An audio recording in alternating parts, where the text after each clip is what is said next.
Kismet ends up being a good model for several things now that I'm getting her ready for the show.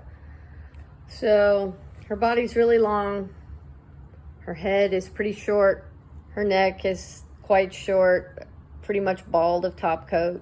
I'll find a way to blend that later, but this is for the stripping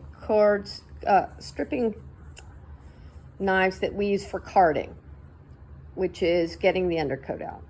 So because there's so little top coat here, I really want to get as much of this undercoat as I can out, because there is just a little bit of a layer starting to come in, and I could give some color. Maybe not this weekend, but within another couple of weeks if I can get this undercoat out. So the two stripping knives I use for that are these. This style is a magnet stripper, and this type is called a butter knife. It was originally these old ones. This one's a CP Classic. Looks like it's a coarse one. There's also a fine one. And the magnet stripper just has this characteristic ball on the end. I don't even know why it's called a magnet stripper. Maybe because it cards out undercoat really good. Now, these are bad for stripping with. They have sharp edges, or at least for stripping Schnauzers. And I would cut myself on this one. I can feel how rough and sharp that one is. And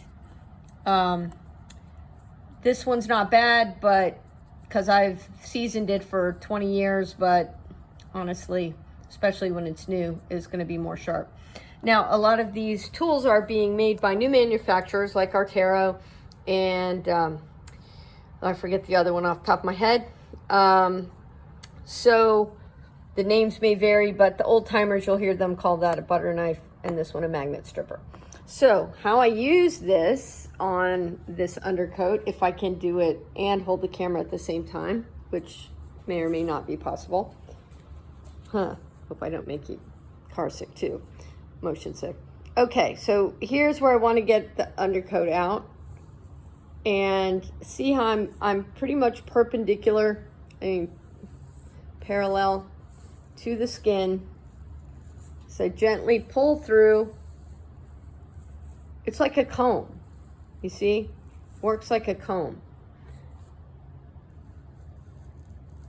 So long strokes, because every time you put the knife down, I went all the way to the end of the hair. I've got some undercoat in it. Thanks, Kismet. Every time you put the knife in the coat, that's the moment you can cut. So that's why it's important to take long, slow strokes. Don't do it like this. I'm doing it extra gentle to make sure I don't damage the coat by doing this.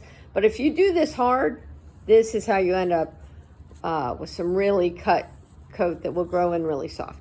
So long, slow strokes. And the butter knife is pretty good, even for pretty long hair. See, I'm still getting some undercoat out. The magnet stripper is for when the coat's really short. Oh my gosh, Kismet, be still, please. And you hold it the same way. It works best on really short top coat when the jacket's really tight, which this really isn't. You can increase how much you can get from the carding if you put a little bit of chalk or ear powder into the coat before you start carding it. It'll grab a little bit more. Just double your care with putting the tool in and pulling down, because once you put some chalk in it, you've also dried it out a little bit and made it a little more susceptible to being snapped, if not cut. All right, magnet stripper, butter knife.